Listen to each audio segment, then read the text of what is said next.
안녕하세요. DJ 미아입니다. 오늘의 사연 시작해 보겠습니다. 안녕하세요. 저는 종갓집에서 자란 70살 여성이에요. 종갓집이라고 해봤자 뭐 그렇게 대단한 집안은 아닌데 그래도 기본적인 전통은 지키는 집안에서 자랐어요. 그래서인지 어릴 때부터 음식하고 제사상 차리는 데 익숙해져서 자연히 음식에 관심 갖게 되었죠. 어느 날인가 소박한 백반집 한번 해보고 싶다는 생각이 들더라고요. 젊어서는 대학교 행정실에서 사무직으로 일했고 애들 대학 다 졸업시키느라 바빠서 제 꿈을 이루지 못했지만 퇴직하고 나서는 제가 해보고 싶은 일을 하겠다는 마음을 먹고 모은 돈으로 작은 식당을 오픈했어요. 남편도 나름 문중 있는 집안에서 자랐고 저랑은 중매로 결혼했어요. 중매 결혼이었지만 둘이 은근히 코드가 잘 맞아서 자식 낳고 잘 살았네요. 남편은 사업체를 운영했는데 그럭저럭 순조롭게 운영되는 편이라 엄청난 부자까지는 아니어도 평범한 집안에 비해서는 넉넉한 편이었어요. 그래서 돈 걱정 없이 살 수 있었죠. 아들은 대기업 다니는 중이었고 며느리는 내과 의사예요. 며느리네도 사돈네가 사업 중이었는데 규모가 꽤 있었어요. 한창 둘이 결혼 얘기가 나올 때 큰 잡음도 없어 편안했어요. 엄마, 내가 처가에 인사드리고 왔잖아요. 두 분이 집안 얘기 듣고 좋아하시더라고요. 엄마나 아빠나 뼈대 있는 집안 출신이라고 되게 좋게 생각하시던데. 요즘 세상에 양반이니 뭐니 그런 게 뭐가 중요하겠어. 그래도 좋아하신다니 다행이네. 가보니 어때? 널 마음에 들어 하셔야지. 아, 제가 대학교 좋은 데 나왔다고 그것도 좋아하시더라고요. 의사나 변호사나 그런 직업은 아니어도 학교 좋은 데 나오고 벌이도 괜찮다고. 둘이 마음 맞으면 결혼하라고 하시던데요. 대학교? 대학교면 솔직히 의대가 훨씬 높지 않나? 암만 네가 서울에서 좋은 대학 나왔다고 해도 의대는 어디든 다 들어가기 힘들잖아. 아, 그게 의대라고 해도 명문 의대는 못 가고 지방 사립대 의대 나왔잖아요. 어른들이 그게 아쉬웠나 봐요. 학교 이름을 되게 중요시하는 것 같던데. 아무튼 솔직히 전문직도 아니라 위축됐는데 학벌로 인정해 주시니 그건 좋았어요. 그래, 둘이 좋고 어른들이 좋다고 하면 됐지. 결혼 준비하는 게 만만한 건 아닌데 힘들면 얘기해. 뭐든 도와줄게. 그리고 남의 집 귀한 딸 불편하게 하면 안 되니까 며느리 될 거라고 자꾸 데려오거나 뭐 시키려고 하지 말고. 네가 중간에서 잘해야 집안이 화목한 법이야. 제가 보기에는 어차피 의대면 지방대여도 사람들이 알아주지 않나 싶었는데 사돈네 입장에서는 학교 타이틀이 중요했나 봐요. 그래서 아들이 명문대 출신이라니까 너무 좋아했다던데. 이렇다 보니 그쪽에서 반대하지도 않았고 아들 며느리 둘이 너무 좋아하니 그냥 물 흐르듯 결혼시켰어요. 며느리는 인사 왔을 때나 상견례 때나 참해 보였고 조용한 게 마음에 들었어요. 먹는 것도 얌전하고 말도 예의 있게 하고 얼굴도 단아하니 좋더라고요. 남편도 마음에 든다고 하고 며느리 돈도 잘 벌겠다, 집안도 괜찮겠다, 반대할 이유가 없었죠. 그렇게 아들 결혼시키고 최대한 간섭 안 하면서 살았어요. 너 저번에 아들 결혼식 때 보니까 며느리 참하고 좋더라. 그지? 의사라서 콧대 높고 까탈스러우면 어쩌나 싶었는데 애가 조용하니 괜찮더라고. 그래도 조심해. 암만 착하다고 해도 요새 애들 어떤지 몰라. 요즘에는 잘못하면 되려 며느리한테 시집살이 당한다잖아. 최대한 간섭하지 말고 연락도 자주 하지 말고. 알지? 알지. 나도 요즘 애들 무서운 거 알지. 일부러 연락도 잘 안 하고 아들 통해서 반찬 보내주고 있어. 그리고 나도 학교에서 일할 때면 모를까 시간 여유도 없어.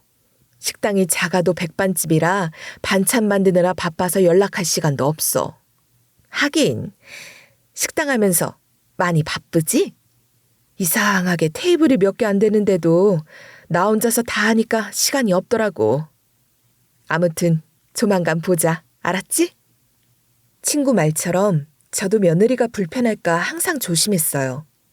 그래서 아들 내외는 그리 멀지 않은 지역에 살았지만 명절이나 우리 생일 때나 한 번씩 받고 바로 옆에 사는 딸은 자주 받거든요. 딸은 대학을 졸업하자마자 남편 밑에서 일을 배웠고 일에 능숙해지자 남편이랑 같이 회사를 운영하는 중이라 자주 볼 수밖에 없었죠. 그렇게 나름대로 잘 살고 있다는 생각이 들었는데 업계에 불황이 찾아오면서 남편 회사가 좀 휘청였어요. 회사가 많이 안 좋아? 요즘 얼굴이 안 좋네. 우리만 그런가? 다 어렵지. 경기가 안 좋다 보니 회사도 힘들긴 하네. 너무 힘들면 아예 접는 건 어때? 둘이서 운영하기는 어렵잖아. 직원들도 말은 못해도 힘들 텐데. 그래도 나 믿고 있는 사람들 놔두고 쉽게 접을 수가 있나? 아직 빚이 많거나 문 닫을 정도는 아니니까 버텨봐야지. 내가 여기까지 어떻게 왔는데. 조금만 기다려봐. 당신 일하는데 지장 안 가게 다시 살려볼 테니까. 그래도 남편은 이악 물고 어찌저찌 버텼고 회사 상황이 조금씩 나아졌어요. 근데 이제 한숨 좀 돌리나 싶더니 갑자기 남편이 세상을 떠났어요. 심장마비라 밤새 안녕이었죠. 원래도 남편은 심장이 약한 편이라 조심해야 했는데 제가 좀 쉬엄쉬엄 하라고 잔소리해도 기어이 과로하더니 이 사단이 벌어진 거예요. 나 문자 받고 바로 왔잖아. 아휴, 이게 무슨 일이래. 아니, 어쩌다 남편이 그렇게 가신 거야? 아이고, 너 이제 어떡하냐. 그날 남편이 너무 늦게 들어오더라고. 야근이 잦았으니 이상할 것도 없었지 뭐. 난 방에서 한창 자고 있었고 남편은 거실 소파에서 잤는데 아침에 안 일어나는 거야. 뭔가 이상해서 보니 숨도 안 쉬길래 얼른 119 불렀는데 벌써 늦었더라고. 심장마비래. 아이고, 그걸 누가 예상이나 했겠어. 네 잘못 아니니까 괜히 죄책감 갖지는 말고. 알았지? 오늘 첫날이라 좀 한산하니까 푹 쉬고. 근데 아들, 딸은 보이는데 며느리는 어디 갔어? 인사 좀 제대로 하려고 했는데. 며느리 잠깐 자리 비웠어. 병원에서 일하니까 자리 지키다가 잠깐 갔다 온대. 급하게 와서 뭘 놓고 왔다나 일 처리를 덜 했다나.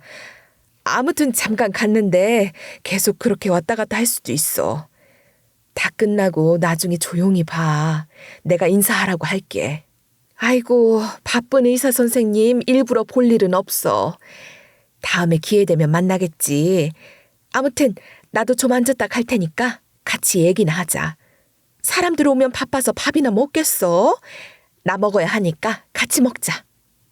장례식 때 아들이야 당연히 상주니까 자리 지키는데 사실 며느리는 진료가 바쁘다며 반나절 정도만 있다가 바로 가버렸어요.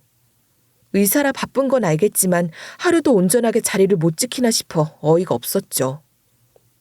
친구 보기에 민망해서 대충 둘러댔는데 며느리는 결국 오지 않았어요. 보통 시아버지 장례식이면 회사에서도 경조사 휴가로 처리해 주는데 왜 하루도 못 쉬고 진료를 보는지 이해가 안 됐어요. 얘, 내가 너 바쁜 건 알고 있는데 그래도 네 시아버지가 돌아가셨는데 하루라도 여기서 같이 자리 지켜야 하는 거 아니냐? 아무리 바빠도 그렇지. 어머님, 제가 많이 바빠서요. 저도 오죽하면 그러겠어요? 저도 마음이 좋지 않은데 너무 그러지 마세요. 아니, 아무리 그래도 자리는 지켜야지. 웬만하면 가족상 나면 어디서든 휴가 주잖냐. 너 말고 일할 사람이 없는 것도 아니고. 사돈 4분도 왔다 가셨는데 네가 없으면 어떡해. 제가 시간 나면 잠깐 들를게요. 어머님, 제가 지금 일할 게 많은데 옆에서 누가 부르거든요. 일단 갔다가 와서 다시 전화 드릴게요. 제가 전화로 한마디 했지만 며느리는 그저 바쁘다고 옆에서 누가 부른다며 끊어버렸죠. 그 뒤로 다시 전화 준다더니 연락 한 번 하지 않았어요. 저는 황당해서 이거 뭐야? 하고 벼르고 있었고 일단 딸이나 주변 사람한테는 제가 바쁜 며느리 보냈다고 아들하고 딸하고 나랑 셋이 하면 되고 집안에서도 많이 도와주시니 괜찮다 했죠. 3일장 다 치르고 나서도 며느리가 안 보이길래 아들한테 한마디 했어요. 아무리 요즘 세상이 변했다고 해도 이건 아니다. 암만 바빠도 시아버지 상이 났는데 어떻게 하루도 장례식장 지키는 법이 없냐? 이건 네가 중간 역할 못한 거니까 네가 알아듣게 얘기 좀 해봐라. 내 말은 잘 듣지도 않더라. 바쁘다는 사람 붙잡고 얘기할 수도 없고. 네, 저도 얘기하긴 했었는데 아무튼 다시 말해볼게요. 아들이 나름대로 얘기를 좀 했는지 며느리가 죄송하다, 생각이 짧았다 전화는 왔는데 말하는 게 영 시원찮기는 했어요. 어머님, 안 그래도 제가 먼저 말씀드리고 사과드리려고 했는데 저도 경조사 휴가 신청을 하려고 했는데 병원에 위급한 상황이 생겼거든요. 아버님 상이 나서 휴가 내야 한다고 말하기 어려웠어요. 제가 또 경력도 아직 부족해서 제대로 설명 못 드려서 죄송해요. 그래. 그래도 이런 날에는 조금 부담스러워도 병원에 얘기했으면 좋았을 텐데 다들 며느리 어디 있냐고 찾아서 민망하더라. 내가 대충 둘러대기는 했다만 어머님 덕분에 저도 적당히 잘 넘어갔네요. 중간에서 잘해주셔서 너무 감사해요. 다음에는 저도 집안에 큰일 있으면 많이 도와드릴게요. 그래, 알았다. 다음에는 더 신경 써줬으면 좋겠구나. 사실 제 입장에서는 납득하기 힘든 변명이었지만 남편 돌아간 마당에 언성 높이며 싸우고 싶지 않아서 알겠다고 하고 넘어갔어요. 근데 죄송하단 말은 말뿐인 건지 그 뒤로 며느리는 우리 집에 잘 안 오더라고요. 원래도 자주 오는 편은 아니었는데 더 안 오게 됐죠. 나중에야 알게 된 사실이지만 며느리가 이때 속으로 많이 실망했었다고 해요. 남편 회사를 아들이 아니라 딸이 물려받기로 했으니 속이 뒤집어진 거예요. 보통 회사는 아들이 물려받는 경우가 많은데 우리 입장에서는 아버지 도와 회사를 운영한 건 딸이었고 아들은 일찌감치 회사 일에 전혀 흥미가 없었기 때문에 딸한테 물려줄 수밖에 없었어요. 근데 너는 아버지 회사 일에는 관심 없냐? 누나 도와서 같이 하면 좋을 것 같은데. 에이, 저는 관심 없어요. 사업하면서 회사 직원 책임지는 것도 부담스럽고 그냥 남 밑에서 안정적으로 월급쟁이 하는 게 좋아요. 그래도 둘이 같이 아버지 도와드리면 좋잖아. 저는 그냥 회사 열심히 다니다 노후 준비나 하려고요.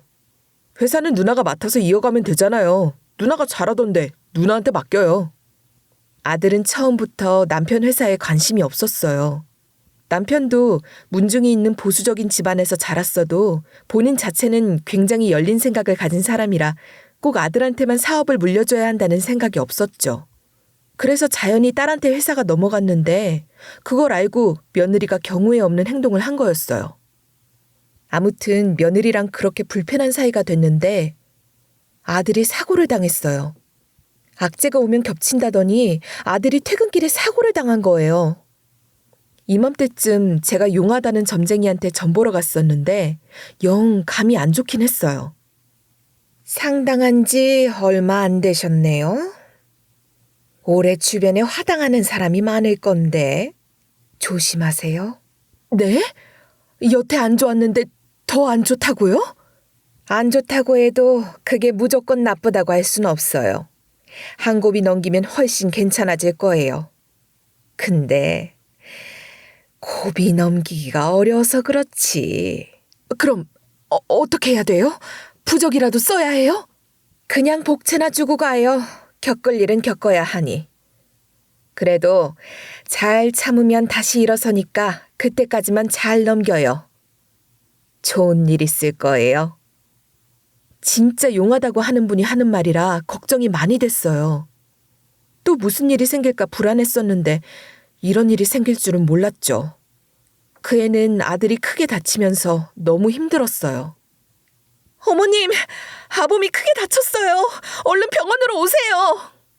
며느리 전화를 받고 놀라서 달려가 보니 며느리도 발을 동동 구르고 있었고 아들 상태는 처참했어요. 한번 크게 사고가 나면 저렇게 다칠 수 있구나 싶었죠. 아들은 어찌저찌 살았지만 다리 한쪽을 못 쓰게 됐어요. 손주도 이제 어린이집 막 들어갈 정도로 어린데 갑자기 이렇게 되니 서로가 딱했어요.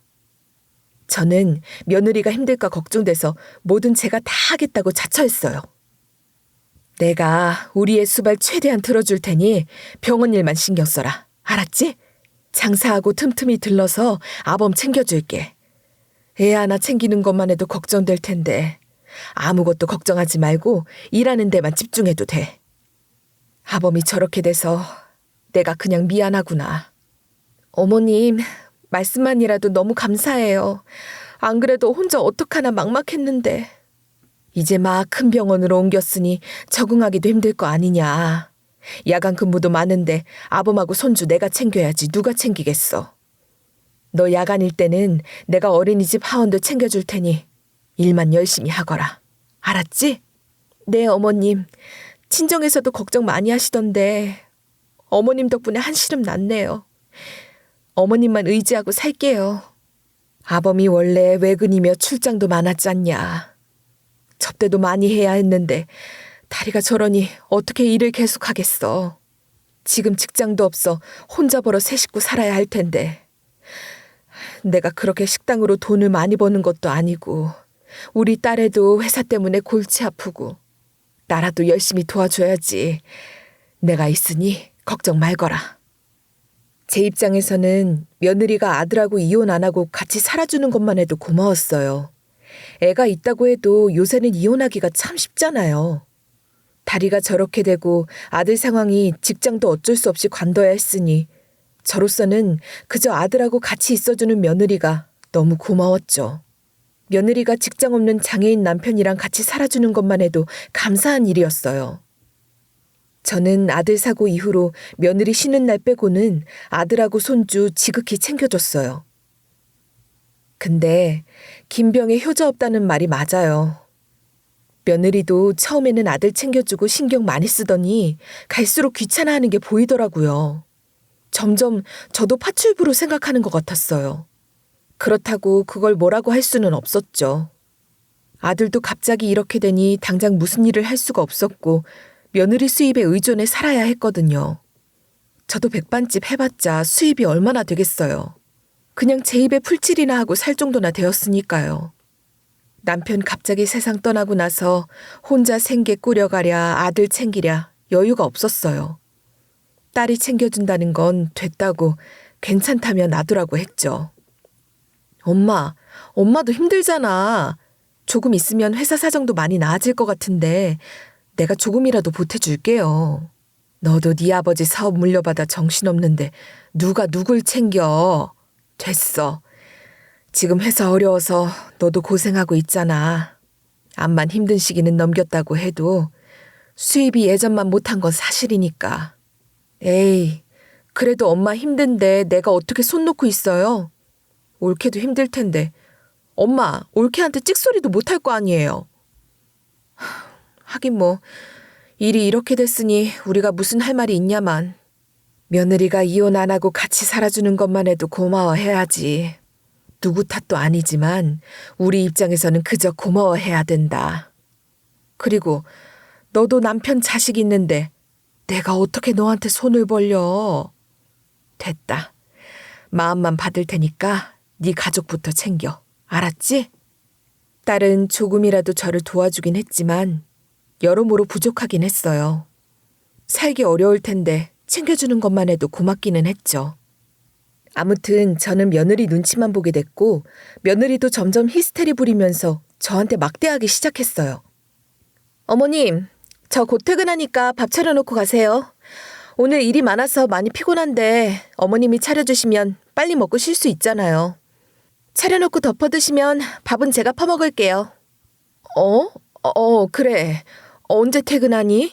시간 맞춰서 차려놓고 갈게. 안 그래도 너 좋아하는 반찬 갖고 왔는데 잘 됐다.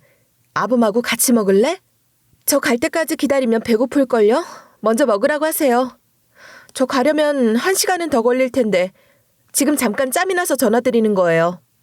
1시간 뒤에 차려두시면 돼요. 부탁 좀 드릴게요. 그래, 바쁜데 얼른 끊고 일하러 가봐라.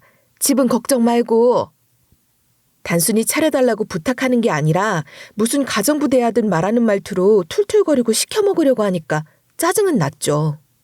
그래도 자식이 저렇게 됐으니 내가 죄인이다 생각하고 아들 거 차려주는 김에 차려주자 하고 챙겨줬어요. 아들은 처음엔 며느리 행포를 몰랐는데 나중에 알고 저한테 미안하다 하더니 죽어라 공부하기 시작했어요. 엄마, 내가 지금은 몸이 좀 불편해도 재택근무 되는 분야로 열심히 공부하고 성공할 거예요. 집에서도 일할 수 있는 거면 제약 없이 돈 벌 수 있으니까 내가 돈만 벌어도 엄마가 이렇게 고생하진 않을 거잖아요. 재활도 열심히 하고 공부도 열심히 할 거니까 두고 봐요. 그래, 우리 아들 장하다. 그런 정신력이면 뭐든 할 수 있으니까 같이 이겨내보자. 분명히 잘 될 거니까 조금만 참자. 아들은 나름대로 집에서라도 일해보려고 휴대폰 앱 개발이며 인공지능이며 이것저것 공부하기 시작했어요. 근데 며느리가 또 딴지를 걸더라고요. 이제 와서 무슨 공부! 지금 재활치료만 해도 모자랄 판에! 일단 몸부터 나아야 할 거 아니야. 그리고 치료비만 해도 얼마야. 여기다 공부까지 한다고? 괜히 쓸데없는데 돈 축내는 거 아니야? 어머님은 이걸 보고만 계세요? 왜? 뭐 어떠냐? 몸 불편하다고 맨날 집에만 있을 수도 없고 공부하니 보기 좋지 않냐? 아니, 공부를 해도 왜 저렇게 돈 많이 드는 것만 하냐고요. 안 그래도 쪼달리는데. 전 그러면 어머님이 돈 좀 보태세요. 제 벌이로 셋이 먹고 살고 애 공부시키느라 힘든 거 모르세요? 다들 왜 이리 속 패는 소리만 하는지. 아주 나 빼고 다들 태평이지. 이때 며느리랑 조금 다투긴 했어요. 저를 하녀 부리듯이 하는 건 아들이 이혼만 안 당할 수 있다면 참을 수 있었어요. 근데 우리 아들이 공부하는 걸 돈 축내는 거라고 표현하는 건 못 참겠더라고요. 그래서 이때 며느리한테 기분 나쁜 티를 냈어요. 넌 뭐라도 해보려는 남편한테 꼭 그렇게 표현해야겠냐? 네가 아범 상황이라고 생각해봐라. 자기도 답답해서 뭐라도 해보려는데 돈 축낸다고 하면 기분이 좋겠어? 아무리 힘들어도 말을 그렇게 하는 게 아니지. 너도 아범 저렇게 되고 나서 힘든 거 안다만 말 한마디가 비수가 되는 거 몰라? 말이라도 좋게 해줄 수 있는 거잖냐. 서로 상처 주지는 말자. 네, 어머님. 말씀 잘 알겠습니다. 제가 생각이 짧았네요. 죄송해요. 제가 대놓고 화내니까 며느리가 아무 말도 못하더라고요. 며느리한테 화난 것과는 별개로 나도 아들이 뭘 의욕적으로 해본다고 하면 도와줄 생각이 있었기에 먹는 거, 입는 거 아껴가며 아들 공부하는데 돈 보태줬어요. 이게 뭘 해도 되겠지 하고 믿어줬고 재활도 열심히 하길래 도와줬죠. 그러다 며느리가 갑자기 저한테 뜬금없는 말을 하더라고요. 어머님, 제가 정기적으로 의대 동문회 하는 게 있거든요. 저랑 같이 좀 가주세요. 한 달 뒤에 하는 건데 같이 가셨으면 하거든요. 부탁 좀 드릴게요. 동문회? 졸업생끼리 모이는 자리에 내가 왜 가냐? 나 같은 사람이 가면 겉돌기만 하고 불편할 텐데. 괜히 의사도 아닌데 갔다가 욕만 먹을라. 아유, 부담스러워서 안 갔으면 하는데. 사실 거기가 원래 아범이랑 같이 가야 되는 자리거든요. 근데 아범 몸이 저렇게 불편하니 어머님이라도 같이 가서 뷔페 먹고 오면 좋잖아요. 거기 비싼 뷔페거든요. 돈도 다 냈는데 저 혼자 가기는 아깝더라고요. 그렇다고 애랑 가기에는 너무 어려서 혹시 주변에 민폐될까 걱정되고. 어머님하고 갔다 오는 게 맞는 것 같아요. 그럼 사돈어른하고 같이 가면 안 되냐? 두 분 다 바쁘시기도 하고 제가 어머님 뭐라도 대접해드리려고 해도 형편이 안 되니까 이런 자리라도 같이 갔으면 하거든요.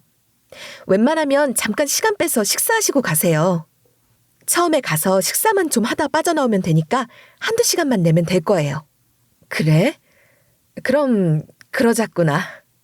며느리가 먼저 화해하자는 분위기로 얘기를 하니까 좀 불편해도 같이 가려고 했죠. 얘가 또 오랜만에 착하게 얘기하는 걸 보니 저도 좀 누그러졌어요. 기왕 가는 거니 맛있는 거나 실컷 먹고 오자 싶었는데 아니나 다를까 제가 며느리가 얘기한 장소에 가자마자 이것이 180도로 얼굴을 싹 바꾸는 거예요. 아, 어머님 오셨어요? 이쪽이에요. 여기 규모가 참 크네. 음식도 많겠다.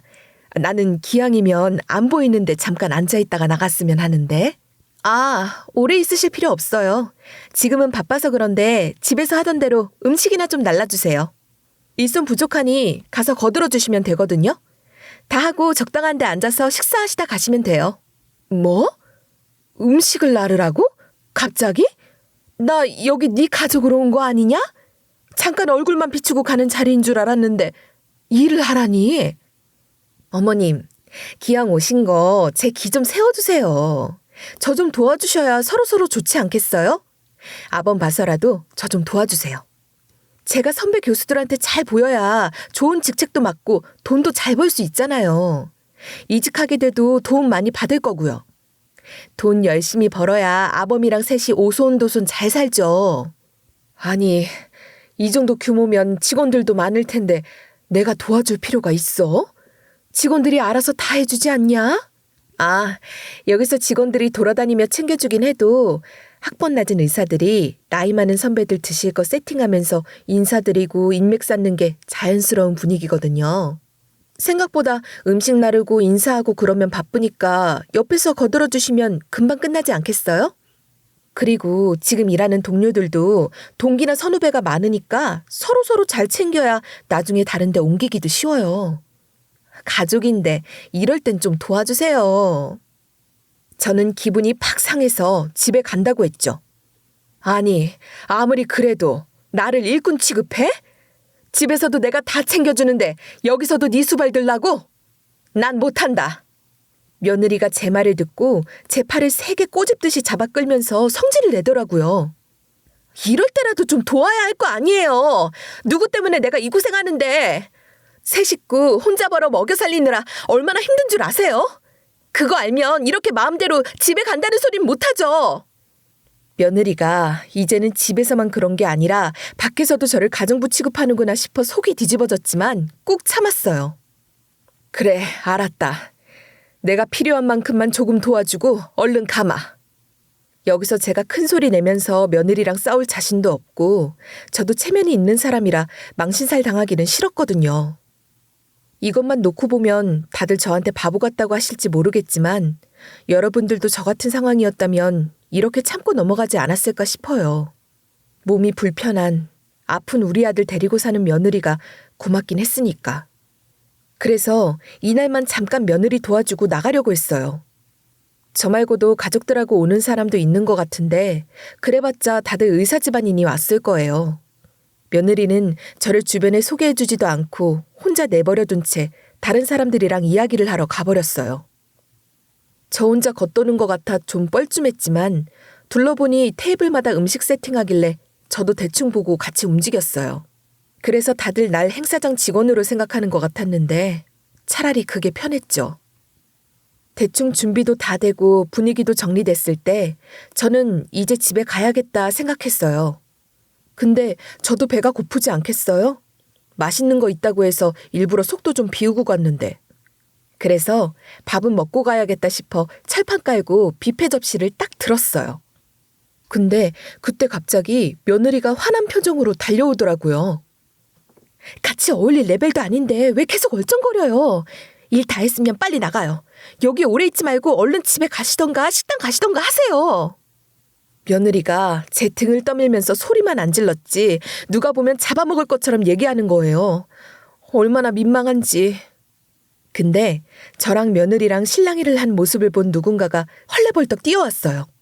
며느리가 그 사람을 보고 얼굴이 싹 바뀌더라고요.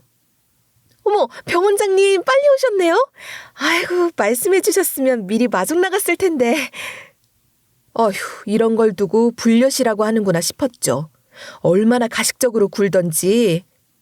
그때 병 원장이 저를 보더니 환하게 웃으면서 인사했어요. 여사님, 귀한 발걸음 해주셔서 정말 감사합니다. 허리 구부리면서 머리를 조아리는데 며느리가 혼자 놀라서 어버버했어요. 저는 회심의 미소를 지었죠. 저는 사실 며느리 의대 동문회에 병 원장이 온다는 걸 알고 있었어요. 병 원장도 당연히 아는 사람이고 며느리가 저한테 먼저 동문회에 같이 가자고 했을 때 옳았구나 싶더라고요. 그날 병 원장도 있겠다 며느리 앞에서 제 존재를 밝히고 참교육 한번 해주려고 했거든요. 병원장과 나의 인연은 과거로 거슬러 올라가요. 병원장은 나보다 12살 정도 어렸는데 그때 병원장은 의대생이었고 재적 위기였어요. 저는 그 당시 병원장이 다니는 학교 행정실 직원으로 학사 행정 업무 처리를 총괄하고 있었죠. 제발 한 번만 봐주세요. 이대로 가면 저 정말 큰일 나요. 그 당시 병원장은 제발 재적은 안 된다고 무릎을 꿇으며 사정했어요. 아니, 왜 나한테 와서 무릎을 꿇어요? 본인과 사무실에 가서 얘기를 해야죠. 하다못해 담당 교수님한테 말씀드리던가. 그게 제가 무단결석을 너무 많이 해서 제적당할 수도 있거든요. 학과에 안 된다고 사정하니 학과에서 행정실에 한번 가보라고 하셔서 왔어요. 제발 저 좀 살려주세요. 이렇게 제적당하면 안 돼요. 저는 병원장을 보고 너무 어이가 없었어요. 아니, 무단결석에 학사 경고까지 받았으면서 무대포로 와서 사정하니까 누구라도 어이가 없었을 거예요. 학생, 아무리 그래도 그렇지. 힘들게 공부해 의대까지 와서 이렇게 불성실하게 학교 다니면 어떡해요? 이게 다 인과응보 아니겠어요? 본인이 조금만 신경 썼어도 이 정도까지는 안 될 건데. 그러자 병원장이 울기 시작했어요. 사실 우리 집안 형편이 많이 어렵거든요. 그래서 알바를 몇 개 뛰다 보니 수업에도 자꾸 빠지게 되고 성적 관리도 못했어요. 제가 거짓말하는 거 아니거든요. 진짜 너무 힘든 상황이었는데 저 학교 다녀 의사 돼야 집안 일으키는데 좀 도와주시면 안 될까요? 병원장이 펑펑 우는데 제 눈에도 거짓말하는 것 같지는 않았어요. 일단 저는 계속 울면 곤란하니 진정시키고 조곤조곤 얘기를 했죠. 이건 나 혼자 결정할 게 아니라 여러 사람하고 의논해봐야 하는 일이거든요. 울지 말고 차분하게 기다려봐요. 중간에서 힘써 볼게요. 일단 마음 편히 먹고 기다려요. 알았죠?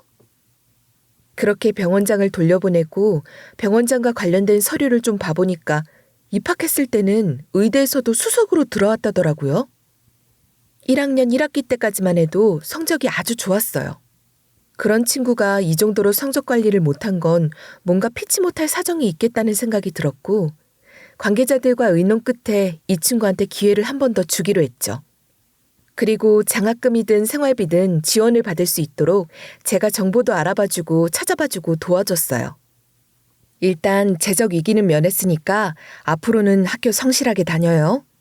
금전적으로 어려운 건 가능한 선에서 도움 많이 받을 수 있게 찾아봤으니까 이런 제도 있는 걸 잘만 활용했으면 이렇게 안 됐을 텐데. 앞으로 어려운 일 있으면 언제든 연락해요. 알았죠? 네. 정말 감사합니다. 덕분에 살았네요. 저는 전화번호도 알려주면서 딱한 처지에 놓인 병원장을 도와줬어요. 지금이야 국가장학금 제도든 뭐든 잘 되어 있지만 이 당시만 해도 이런 제도들은 발품 팔고 찾아야 했거든요. 덕분에 병원장은 재단의 도움을 받아 무사히 의대를 졸업하고 의사가 되었어요. 병원장은 의사가 된 이후에도 꾸준히 저랑 연락하며 지내면서 감사를 표했고 중간에 미국으로 연수를 떠나면서 연락이 조금 뜸해졌어요. 그 뒤로 잊고 지냈는데 얼마 전에 연락이 왔어요. 안녕하세요. 저 기억하시죠? 제가 해외 다녀오고 하느라 연락이 뜸해졌네요. 자주 연락드렸어야 했는데. 어머, 이게 누구야? 잘 지냈어? 안 그래도 사는 게 바빠 잊고 있었네. 별일 없지? 네. 안 그래도 여사님 번호를 잃어버려서 사람들한테 물어 연락처를 알아내고 바로 전화드리는 거예요. 저는 잘 지냈죠. 원래는 병원장이 저를 선생님이라고 불렀는데 뭔가 선생님이란 호칭이 낯간지러워 제가 차라리 여사님이라고 불러라 라고 했어요. 그 뒤부터는 여사님 하면서 깍듯하게 대했고 저도 자연히 말을 놓으면서 더 편하게 지냈어요. 오랜만에 목소리 들으니 너무 반갑네. 요즘 근황은 어때? 졸업한 지 꽤 됐으니 이제는 자리를 잘 잡고 있겠지? 반가워서 이런저런 얘기를 하는데 어머 세상에, 알고 보니 우리 며느리가 일하는 병원장이라고 하는 거예요. 그래서 며느리 아냐고 물어보니까 안다고 하더라고요. 잘 됐다 싶어 이것저것 좀 물어봤죠. 그래, 우리 며느리는 일 잘해?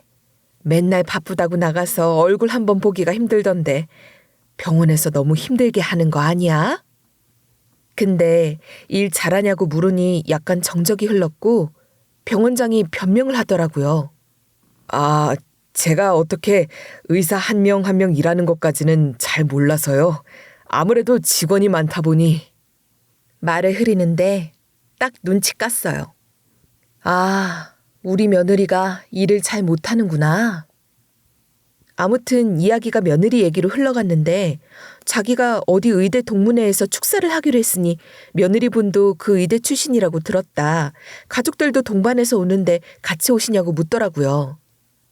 저는 그때까지는 동문회 얘기는 몰라서 모르겠다고 했어요. 그런데 이때 좋은 생각이 번뜩 떠올랐어요. 아무리 아들 때문에 참고 산다지만 며느리가 저를 부려먹는 게 도를 지나쳐도 너무 지나쳤고 점점 참기 힘들어졌거든요. 언제 한번 홍군형을 내줘야겠다 생각하고 있었는데 병원장한테 부탁하면 되겠다 싶었죠. 우리 원장님이 어디 가서 내 집안 사정 말하고 다닐 스타일이 아닐 거라는 거 아니까 얘기하는 건데 사실 우리 남편 가시고 아들도 사고 나서 다리 한쪽 못 쓰면서 며느리가 나를 함부로 대했거든. 그게 얼마나 쌓였는지 몰라. 그래서 그런데 나 좀 도와줄 수 있을까? 그렇게 병원장과 함께 며느리를 혼내줄 계획을 짰어요. 다시 현재로 돌아와서 나는 병원장 말에 천연덕스럽게 답했어요. 우리 둘은 서로 연기를 하고 있었기 때문이죠. 아, 안 그래도 우리 원장님은 안 계시나 살펴봤는데 마침 잘 만났네. 여기 내 며느리야. 동문회라고 해서 잠깐 구경 왔어. 나도 식당에서 일이 있어서 이제 가려고 하는데 얼굴 보고 가니 좋네.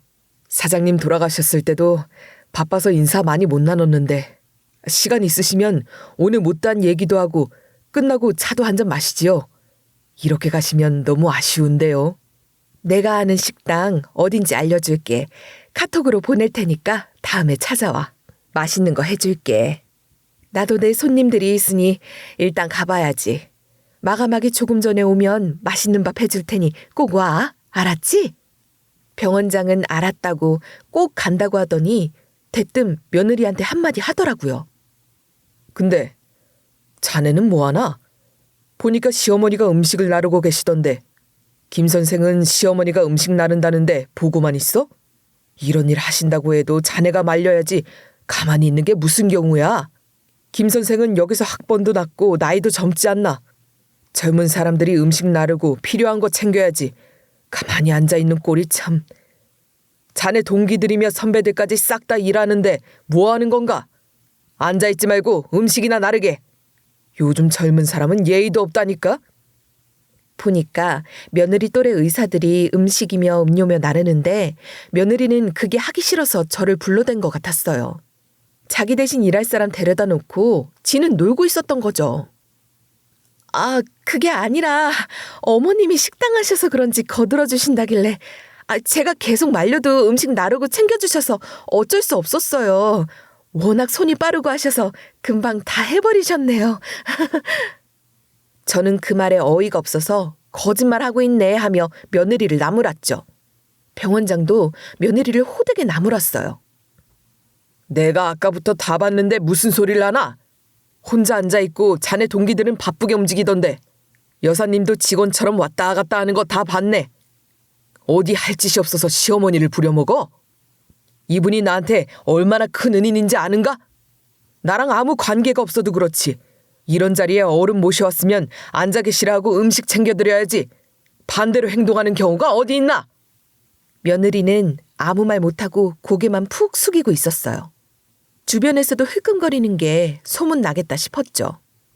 아무튼 저는 더 있기 민망해 나간다 했고 병원장이 문 밖까지 따라와서 배웅해줬어요. 오늘 덕분에 내 체면이 좀 살았네. 고마워. 별 말씀을요. 여사님 이렇게 힘드신 거 알았으면 제가 진작에 뭐라도 했을 텐데. 아무튼 조만간 식당 놀러 갈게요. 그 뒤로 며느리는 제 눈치를 보기 시작했어요. 제가 병원장한테 뭐라고 할까 두려웠겠죠. 저는 그냥 평소처럼 아무 말 없이 챙겨줬어요. 원래 아무 말 안 하고 가만히 있는 게 더 무서운 법이니까요. 어머님, 아범이 김치 좋아하던데 김치 좀 챙겨주실 수 있으세요? 그래, 식당에 널린 게 김치니까 한 통 가져가마. 다른 거 필요한 건 없고? 우리 강아지가 먹고 싶다는 건 없어? 안 그래도 돈가스 먹고 싶대서 사놓긴 했는데 그거 튀겨만 주시면 될 거예요. 양배추랑 소스랑 단무지 다 있거든요. 저녁에 그거만 좀 챙겨주세요. 부탁드릴게요. 그래, 알았다. 식구들 저녁 걱정은 하지 말고 일 잘하고 와라. 너는 저녁 어떻게 할 거냐? 저는 여기서 먹고 가거나 집에 가서 간단히 먹으면 돼요. 신경 쓰지 마세요. 애들 먹는 김에 네 저녁상도 챙겨둘까? 아니에요. 그러실 필요 없어요. 바쁘실 텐데 얼른 식당 가보셔야죠. 괜찮아요. 제가 슬쩍 떠보려고 저녁은 어찌할 거냐 물으니 한사코 사양하는 게 이게 약발이 제대로 먹혔구나 싶었죠. 며느리는 그 뒤부터 저녁 차려라 뭐 해라 이런 말은 싹 사라졌고 아들이나 손주한테 필요한 것만 부탁하길래 저게 꼬리를 내렸구나 하는 생각이 들었어요. 아들은 계속 열심히 공부하더니 앱 개발하는 회사에 취직했어요. 엄마, 나 취직했어요. 정말? 진짜로? 아휴, 힘든 몸 이끌고 면접 보러 가더니 잘 됐다. 면접만 가서 본 거지 재택근무로 일하면 돼요. 화상 채팅으로 회의하고 집에서 작업해서 건네주기만 하면 되거든요. 이제 엄마도 걱정할 필요 없어요. 아들이 저한테 자랑하면서 얼마나 좋아하던지. 그때 취업한 이후로 회사에서 개발한 앱이 해외에서 좋은 성과를 거뒀고 덕분에 지금은 페이가 꽤 올라서 이전 직장 다닐 때보다 더 버는 중이에요. 며느리는 더 찍소리 못하게 됐죠.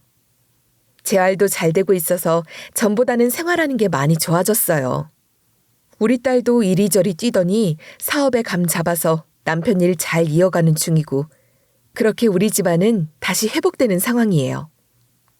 근데 며느리네가 점점 안 좋아지고 있어요. 근데 장인 장모 두 분 다 암이 생겨서 항암 치료하느라 큰일이에요. 두 분이 다 아프시니까 아유 참. 뭐? 사돈 내외가 다 암이라고? 아이고 일이 바빠 먹는 걸 제대로 안 챙겨서 그런가 보다. 아이고 진작에 뭐라도 좀 챙겨줄 걸. 에이 엄마가 언제 장인 장모까지 다 신경 써요. 그러게 저도 진작 건강검진 받고 잘 챙기시라 했는데 딸이 의사인데 덕 좀 보시라 해도 말 안 듣더니 지금 장모님은 몸이 안 좋아 사업 접을 정도로 심하거든요. 처가댁 형편도 많이 안 좋아졌고 며느리도 상황이 역전되니 전보다 아들 눈치 많이 보고 깨갱하는 중이에요. 그래, 너희 둘은 어쩔 작정이냐? 솔직히 이혼 생각도 했지만 애가 있기도 하고 제 몸이 이렇게 됐어도 이혼 안 하고 살아준 것만 보고 헤어지진 않으려고요. 지금 거의 동거인 수준으로 살고 있어요. 애가 다 크면 그때 이혼할까 싶은데. 그래, 네 인생이니 네가 알아서 하면 되지. 일단은 두고 봐라. 아마 며느리도 작은 데로 옮겨서 벌이가 예전만 못할 거예요. 전에 병원장이 식당 찾아와서 둘이 마감할 때까지 얘기하고 소주 한잔하며 물어보니 며느리 평판이 영 안 좋더라고요. 그래서 우리 며느리 일 잘해? 솔직하게 대답해도 되니까 부담 갖지 말고. 사실 김 선생이 성질이 보통이 아니거든요. 그래서 동료들하고 트러블이 많았고 환자평도 좋지 않은 수준이라. 거기다 간호사들도 괴롭혀서 내보냈다고 다들 찾아와서 말할 정도라 참 난감해요. 이걸 어찌한다. 그냥 며느리 내보내. 의사가 다른 데 가서 일 못하겠어? 잘려야 반성도 하지. 나한테 입은 은혜 때문에 자르고 싶었는데 눈치 보고 있는 거면 안 그래도 돼. 어차피 우리 아들도 다시 취직해서 벌이도 괜찮거든. 더 이상 며느리 일자리 신경 써줄 필요 없으니까 병원에 이익되는 대로 해. 제 말에 병원장이 화색을 띠더라고요. 그래도 될까요? 암만 해도 여사님 며느님인데. 그래도 가족인데 제가 잘 보살펴줘야죠. 병원장이 머뭇거리니 저는 괜찮다고 알아서 하라고 했어요. 의사 업계가 좁다 보니 며느리 악명은 다른 병원에까지 퍼진 상태였고 그래서 병원장이 조금 망설인 것 같더라고요. 하지만 결국 며느리는 그 병원에서 잘렸고 코딱지만한 개인 병원에 페이닥터로 취직했어요. 그것도 풀타임은 못하고 파트타임으로 일하더라고요. 벌이도 아들보다 못해졌고 자기 집안도 어려우니 이제는 어깨 못 펴고 사는 것 같아요. 저도 며느리하고 연락도 안 하는 수준이 됐는데 어찌됐든 업보 돌려받는 것 같아 통쾌하네요. 손 안 대고 코 풀었다는 게 이런 것 같아요.